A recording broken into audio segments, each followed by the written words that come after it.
Hello everyone, welcome to my channel. In this video we are going to discuss case of nouns and pronouns. Okay? इस video में हम nouns या pronouns के case के बारे में डिस्कस करेंगे. Okay? There are mainly three types of case in English. There are mainly three types of case in English, and these are nominative case, objective case and possessive case. ठीक है? तीन मुख्य प्रकार के जो केस होते हैं अंग्रेजी में, ये नॉमिनेटिव केस होते हैं, ऑब्जेक्टिव केस होते हैं और पॉजेसिव केस होते हैं. But according to traditional English grammar they are 5. Traditional English grammar के अनुसार ये 5 प्रकार के होते हैं, जिसमें इन तीनों के साथ साथ डेटिव केस और वोकेटिव केस जुड़ जाते हैं, ऐड हो जाते हैं. Okay, let us discuss one by one. तो आपका जो फर्स्ट काइंड है केस का, that is called nominative case और सब्जेक्टिव केस. नॉमिनेटिव केस को सब्जेक्टिव केस भी कहा जाता है. ठीक है, नॉमिनेटिव केस को सब्जेक्टिव केस भी कहा जाता है. आइए देखते हैं ये सब्जेक्टिव केस क्या होता है. When a noun or pronoun is used as the subject of a verb, it is said to be in nominative case. जब किसी नाउन या pronoun का प्रयोग verb के सब्जेक्ट की तरह होता है, verb के सब्जेक्ट के रूप में होता है, तो वो नॉमिनेटिव केस या सब्जेक्टिव केस में कहा जाता है. Okay, take some example. Ram reads a book. आप यहां देखिए, Ram reads a book. Read is verb और इस वर्ब का सब्जेक्ट है, डूअर है. इस वर्ब को परफॉर्म करने वाला राम है. ओके, तो राम इस वर्ब का सब्जेक्ट है, इसलिए राम इस सेंटेंस में कौन सा केस हो गया? नॉमिनेटिव केस हो गया. एक बात और ध्यान रखेंगे, जो नॉमिनेटिव केस जनरली वर्ब से पहले प्लेस होता है, वर्ब से पहले दिया जाता है या वर्ब से पहले आता है. ठीक है, नॉमिनेटिव केस जनरली सेंटेंस में वर्ब से पहले स्थान लेता है. Okay, next example. They will go. In this sentence they is subject and so they is in nominative case. Clear? Nominative case generally subject से पहले आता है. Next type is accusative case और objective case. आप इसे accusative case के नाम से भी जान सकते हैं और objective case के नाम से भी जान सकते हैं. दोनों ही नाम है. When a noun or pronoun is used as the object of a verb or preposition, it is said to be in accusative case.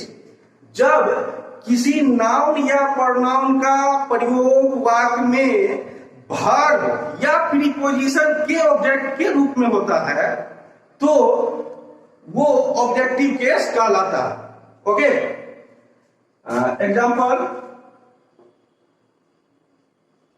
She goes to Patna.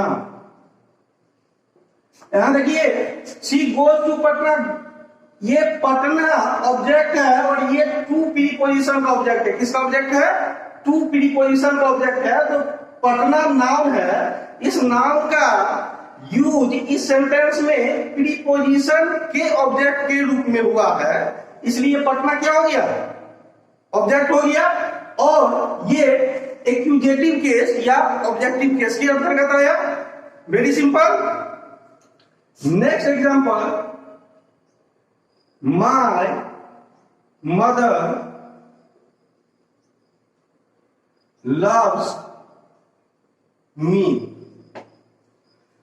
In this sentence me एक pronoun है. मी क्या है? Pronoun है. और love verb है, इस verb के object के रूप में मी का प्रयोग हुआ है, इसलिए मी किस केस में हो जाएगा? एक्यूजेटिव केस या ऑब्जेक्टिव केस में। अब आप नॉमिनेटिव केस में जिस तरह से समझे हैं, जो जनरली सब्जेक्ट जो है वर्ब से पहले आता है, ठीक उसी प्रकार एक्यूजेटिव केस में आपको समझना है ऑब्जेक्ट जनरली वर्ब या प्रीपोजिशन के बाद प्लेस्ड होता है सेंटेंस में। आप यहां देख सकते हैं ये प्रीपोजिशन के बाद पटना आया है और यहां वर्ब के बाद मी आया है। तो nominative case that means subject verb से पहले होता है और ऑब्जेक्ट वर्ब या प्रीपोजिशन के बाद होता है। सब्जेक्ट केवल वर्ब का होता है और ऑब्जेक्ट कभी वर्ब का होता है और कभी प्रीपोजिशन का भी होता है। तो वर्ब का ऑब्जेक्ट हो या प्रीपोजिशन का ऑब्जेक्ट हो, वो वर्ब या प्रीपोजिशन के बाद ही जनरली सेंटेंस में आता है। ओके, अब हम जानते हैं आगे डेटिव केस। डेटिव केस को समझने के लिए first of all you have to understand object. Okay, dative case को जानने से पहले ऑब्जेक्ट को जान लेना जरूरी है। जब किसी सेंटेंस में दो ऑब्जेक्ट आए हों, जब किसी सेंटेंस में दो ऑब्जेक्ट्स आए हों, तो एक ऑब्जेक्ट डायरेक्ट ऑब्जेक्ट होता है और दूसरा ऑब्जेक्ट इनडायरेक्ट ऑब्जेक्ट होता है। Okay, just take example, I give Ram a book. दो ऑब्जेक्ट है, राम भी ऑब्जेक्ट है और बुक भी ऑब्जेक्ट है। आई give Ram a book, Ram भी ऑब्जेक्ट है और बुक भी ऑब्जेक्ट है। तो दो ऑब्जेक्ट है, स्पष्ट है एक ऑब्जेक्ट डायरेक्ट होगा दूसरा इनडायरेक्ट होगा। हालांकि इस सेंटेंस को दूसरे ढंग से भी लिखा जा सकता है, I gave a book to Ram.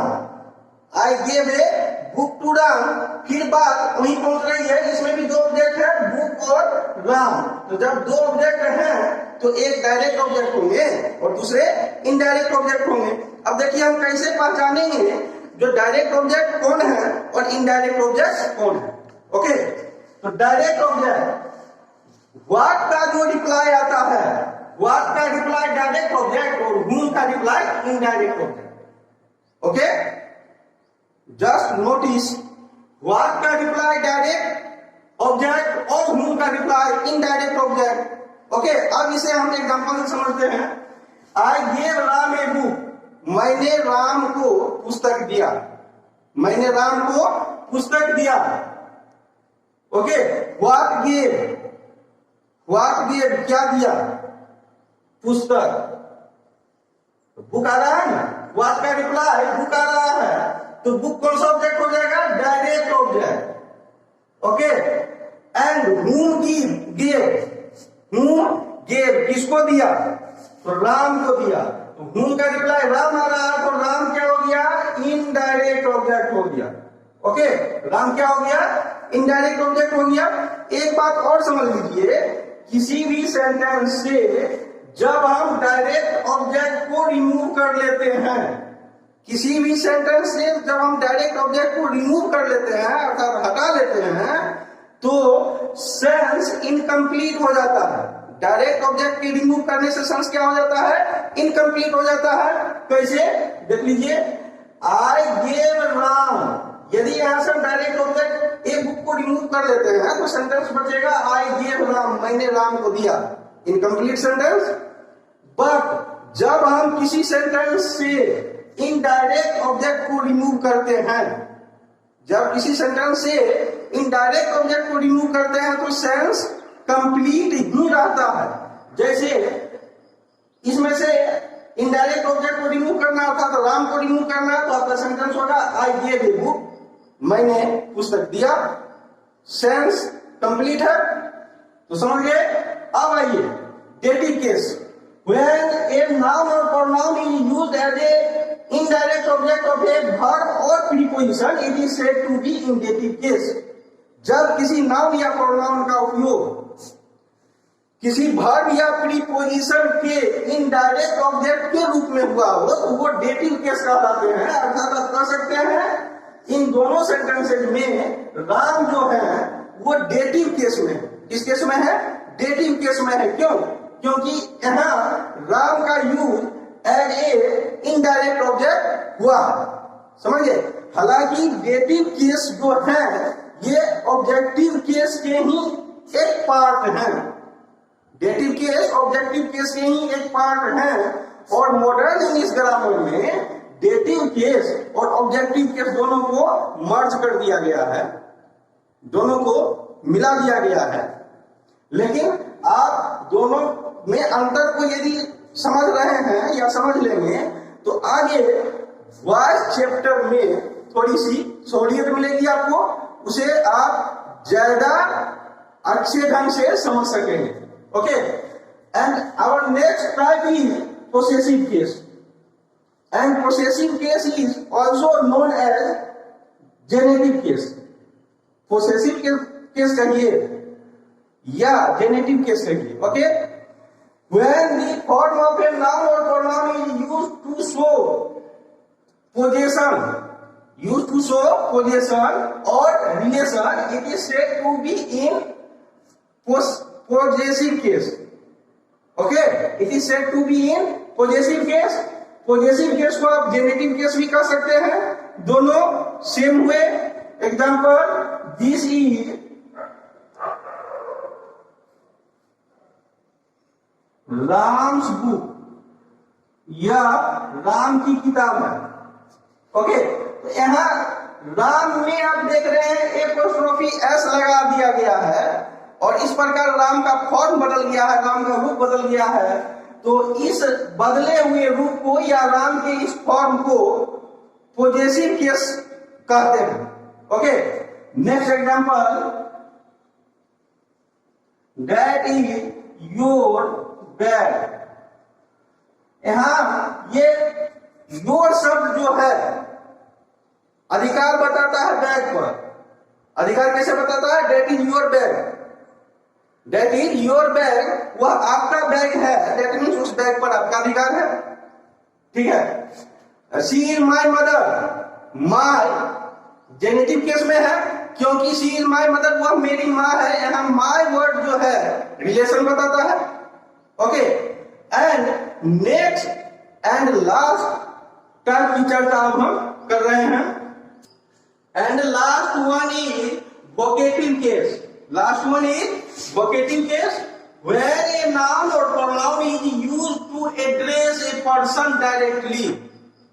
When a noun or pronoun is used to address a person directly, it is said to be in vocative case. अर्थात जब किसी नाउन या प्रोनाउन का प्रयोग किसी व्यक्ति को संबोधित करने के लिए करते हैं तो वो वोकेटिव केस कहलाते हैं। जैसे राधा कम हियर, हम यहाँ राधा को एड्रेस कर रहे हैं डायरेक्ट राधा बोल के, तो राधा वोकेटिव केस में हो गया।